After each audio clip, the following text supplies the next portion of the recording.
Portanto, o que vai lançar uma geração inteira no inferno não são literalmente seus pecados, mas sim a prática deles. Vou repetir isso aqui. O que vai lançar uma geração inteira no inferno não são literalmente seus pecados, mas sim a prática deles. Porque pecar, todos nós pecamos. Nós pecamos conscientemente e inconscientemente. E por mais que você não queira pecar, você acaba pecando, você acaba falhando, você acaba errando, você acaba caindo. Porque essa carne aqui, ó, teologicamente ela é descendente da geração adâmica. Significa que ela veio de Adão. A partir de Adão, todo ser humano carnalmente está declinado à queda. Essa carne aqui, ela é corruptível, ela é destrutível. Por isso que Paulo diz que quando Jesus voltar para buscar a igreja, aquilo que era corruptível vai ser revestido pela incorruptibili, aquilo que é mortal pela imortali, porque essa carne é corruptível, ela é destrutível, ela é fraca. E foi Jesus que falou isso para os seus discípulos dentro do Getsêmani. Jesus falou: vigiai e orai, porque o espírito está pronto, mas a carne é fraca. Ou seja, por mais que eu consiga alcançar um alto estágio da minha espiritualidade, a minha carne continua sendo fraca. A natureza dela é fraca. Apóstolo Paulo, que é para nós um exemplo na fé, ele dizia: o bem que eu quero fazer, eu não faço. O mal que eu não quero, é o que eu faço. Paulo está falando dos desejos carnais, que tentam constantemente levá-lo para longe de Deus. Martim Lutero dizia uma frase que chega a ser cômica. Ele dizia: eu pensava que o velho Adão, ele havia se afogado nas águas do batismo, mas depois descobri que o miserável sabia nadar. Isso chega a ser engraçado, mas por mais que você aceite a Jesus, passe pelas águas, a tua carne continua tentando te levar para longe de Deus. É uma luta das coisas carnais contra as coisas espirituais. Por isso, quando você aceitou Jesus, o teu espírito se converteu, mas a sua carne não. Não, vou repetir isso aqui. Quando você aceitou Jesus, o teu espírito se converteu, mas a sua carne não. A carne não aceita Jesus. A carne não confessa pecados. A primeira conversão que nasce é no espírito. O que a Bíblia recomenda eu fazer com a carne é matar ela. Ou eu mato a carne, ou ela me mata. Ou eu venço a carne, ou ela me vence. Ou eu domino a carne, ou sou dominado por ela. Por isso, não tem que ter papo com carne. Não tem que ter conversa com carne. Não tem que ficar de mensagem no WhatsApp com carne. Não tem que ficar de bate-papo em Facebook com carne. A carne não respeita teu tempo de crente. A carne não respeita teu título de pastor. A carne não respeita as línguas estranhas que você fala, bala, raus. A carne não respeita teu tempo de evangelho. O mole que você dá para ela, ela destrói tudo que você construiu diante de Deus. É por isso que eu gosto de José. Porque José era alguém que conhecia a sua natureza. Ele está diante da mulher de Potifar. E segundo a Bíblia, a mesma cantava ele pelos bastidores. Ele poderia cair com ela, que ninguém ficaria sabendo. Você sabe que é nessa hora que a gente revela o nosso caráter? Porque caráter não se revela na frente, caráter se revela por... Ele está diante da mulher de Potifar. Ele pode cair com ela. Tem ninguém vendo. E o que ele faz? Foge. Porque ele sabe que se ele ficar, ele vai cair. E qual o problema dessa geração? É que está batendo papo com a mulher de Potifar. está deitando a cabeça no colo de Dalila, está conversando com serpente no jardim, e cai porque não reconhece seus limites, cai porque não reconhece suas fraquezas, cai porque não reconhece suas limitações. Irmão, você precisa entender isso aqui. Tem laços que Deus vai cortar, mas tem outros que é você que tem que fugir. Eu prefiro ser fraco e fugir daquilo que eu sei que sou fraco, do que me achar forte e cair nas propostas que o diabo preparou para mim. Não, me digo mais. Eu prefiro andar com gente que é fraca, mas pelo menos reconhece seus defeitos, do que gente que diz que é forte, esconde os seus erros debaixo do altar e fica arrotando santidade no meio da igreja. Pastor, o que você está querendo dizer que até agora não estou entendendo?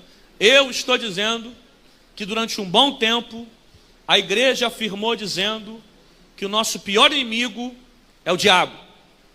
Mas eu vim dizer para você que o seu pior inimigo não é o chifrudo. Seu pior inimigo é você mesma. A natureza pecaminosa que está em você, que tenta todo dia te levar para longe de Deus. Eu te provo em poucas palavras que a tua carne é pior que o diabo. Quer ver? Primeiro, a Bíblia diz: aquele que é de Deus, o maligno não. O diabo só pode tocar em você diante de duas possibilidades. Primeira, permissão de Deus. Segunda, legalidade. Satanás, ele foi vencido na cruz do Calvário. Por isso que a teologia o define como um derrotado. Agora pensa comigo, o diabo já foi vencido. E a carne? Eu tenho que vencê-la todo santo dia. Venci ontem, tenho que vencer hoje. Venci hoje, tenho que vencer amanhã. Ainda não foi convencido que a tua carne é pior? Se manifestar demônio aqui nesse culto, eu paro de pregar, expulso o demônio e depois continuo a mensagem. Agora e a carne? Que não tem como expulsar ela da tua vida? Não tem como dizer, sai carne, sai não, irmão. Ela continua presente aí. Eu estou pregando, a tua carne está aí. Você está lembrando da coxinha que você vai comer quando o culto acabar. É alguém que está mandando mensagem de WhatsApp para você. É a fazenda que você está pensando que vai ver quando o culto acabar. Por quê? Porque a carne não quer morrer na tua vida. E o que mata a carne é a prática da palavra. Conhecereis a verdade vos libertará. E sabe o que eu acho engraçado? É que tem gente que tudo coloca a culpa no diabo. Não sei você, mas eu conheço gente que tudo diz que é demônio. Tem gente que fala, não, eu menti porque o diabo me fez mentir. Eu roubei porque o diabo me fez roubar. Olha, eu não queria falar mal de fulana, mas de repente vem um demônio do inferno, entrou na língua e eu falei mal de fulana. Tem gente que tudo coloca a culpa no diabo. Olha, eu não queria cair com aquela garota, os pais dela não estavam em casa, estava tudo escurinho, eu não tive vontade nenhuma, vem um demônio do inferno e eu caí com a menina. Tem gente que tudo coloca a culpa no diabo. Pergunte para mim, por quê? Ninguém quer saber. 1, 2, 3, vai. Realmente, ninguém quer saber.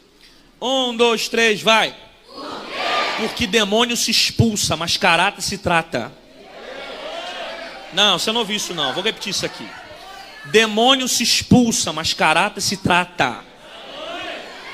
Então é mais fácil colocar a culpa no capiroto do que reconhecer que tem que mudar o teu caráter, né? Então é mais fácil colocar a culpa no chifrudo do que reconhecer que tem que mudar o teu comportamento. Então é mais fácil vir para a igreja falar meia dúzia de língua estranha do que você aprender a segurar a tua língua dentro de casa. A propósito, que avivamento é esse? Que poder de Deus é esse? Que você cai na igreja, rola na igreja, chora na igreja, mas não consegue perdoar quem te faz mal lá fora. não consegue estender a mão para o necessitado lá fora, não consegue fazer bem para o próximo. Luiz Hermínio diz: avivamento não é cair na igreja, é aprender a ficar de pé fora dela. Ah, pastor, você está falando sobre uma santidade que não existe. Tô não, irmão, você que não conhece Bíblia. Você precisa entender o que é santo.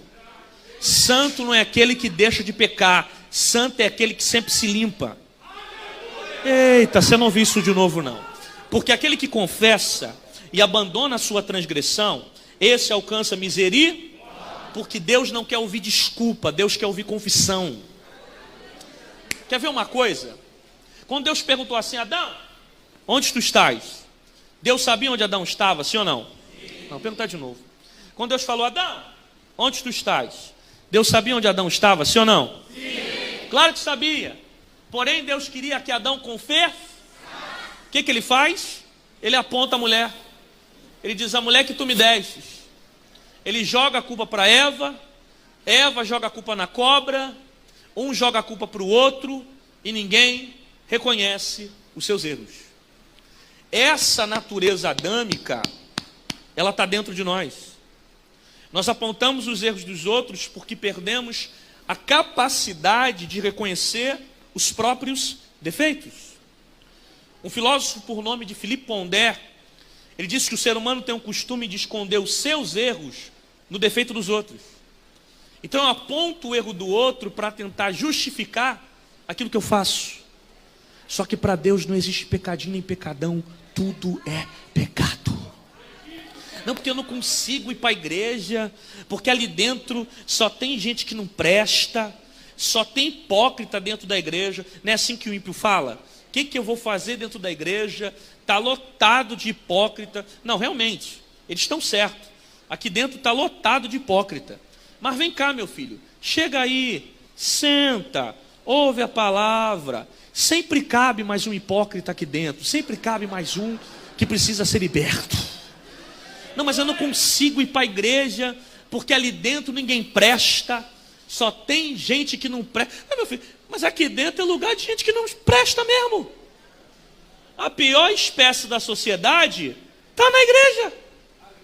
Aqui dentro tem ex-bandido, aqui dentro tem ex-viciado, aqui dentro tem ex-homossexual, aqui dentro tem ex-fofoqueiro, alguns estão no processo. Aqui dentro tem ex-ladrão, aqui dentro tem ex-mentiroso. Só que tem uma coisa: pode entrar podre de pecado, mas sai liberto pelo poder da palavra. Não, mas eu não consigo ir para a igreja, porque é muito tititi, é muita fofoquinha, é muito pipipi. Irmã, sabe qual é a tua diferença para o fofoqueiro? É só uma. A diferença para o fofoqueiro é que o pecado de fofoca é um pecado que fica em evidência, é um pecado que fica em exposição. Ou seja, todo mundo olha para fulano e sabe que o pecado de fulano é de fofoca. A sua diferença para o fofoqueiro é só uma: o fofoqueiro peca na frente e você peca por trás. E se disser que não peca, está pecando agora, é mentiroso. Porque a Bíblia diz que todo homem nasceu no pecado. Se não fosse o sangue de Cristo, tu não teria condições de estar na presença.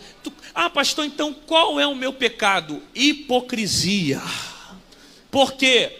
Não reconhece seus erros, não reconhece suas falhas, perde tempo apontando o erro na liderança, porque perdeu a capacidade de enxergar os seus próprios pecados. Por que eu te provo agora que tu é hipócrita?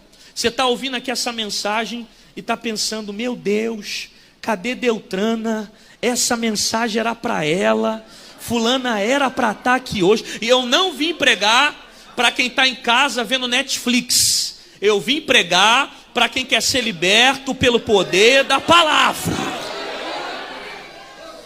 Se tem uma pessoa que precisa de Deus, sou eu.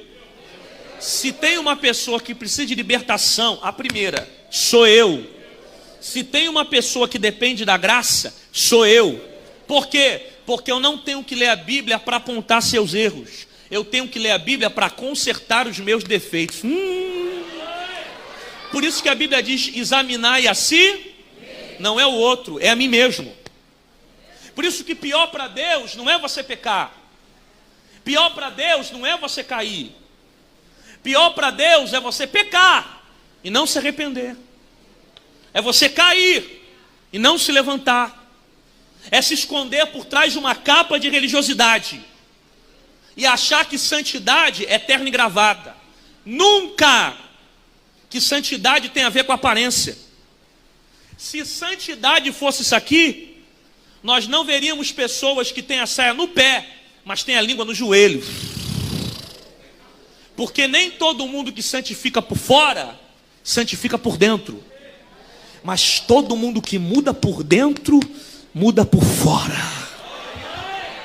Dizer para mim que está santificando aqui dentro e não mudou nada do lado de fora, você não está vivendo santidade. Ih, irmão, você precisa entender o que é santidade. Santidade está além de um conjunto de regras. Isso pode, isso não pode. Dessa maneira seria legalista. Pelo contrário, tem coisas que inclusive eu posso, mas eu não faço, para não fazer outras pessoas pecarem. Coisas que o Espírito Santo me cobra individualmente. Ah, porque teu pastor não viu o que você está fazendo. Ah, porque teu líder não viu o que você está fazendo. Aí como teu pastor não pegou o teu pecado, você vai vivendo uma vida de aparência. Aí como ninguém descobriu teus erros, você sai do altar e vai fazer sexo na casa da namorada. Canta, faz chover aqui dentro, mas vive com o telefone cheio de música de Anitta. Aleluia. Aí como ninguém descobriu a tua vida que você está vivendo, você vai vivendo uma vida de aparência. Aí eu te pergunto, se não tem coragem de fazer na frente do pastor, então por que está pecando na frente de Deus? Hã? Será que Deus não estava presente quando você estava fazendo aqueles calabaça? Estava. A questão é que está no tempo da graça, né? Ah, está na graça. E na graça pode tudo. Ah, você não sabia? Na graça pode cantar em pecado. Na graça dá para marchar aqui dentro e sambar pagodinho lá fora? Dá. Na graça dá para revelar CPF na igreja e ficar no homossexualismo lá fora? Dá. Na graça dá para levantar a mão para dar glória aqui dentro e dar na cara da mulher dentro de casa? Dá. Na graça dá para fazer tudo isso. Só não vai dar para entrar na Nova Jerusalém na prática do pecado. Porque para entrar no céu tem que ter santidade. E vou dizer mais. Na minha opinião, a graça é pior que a lei. Que isso, pastor? É só usar a cabeça.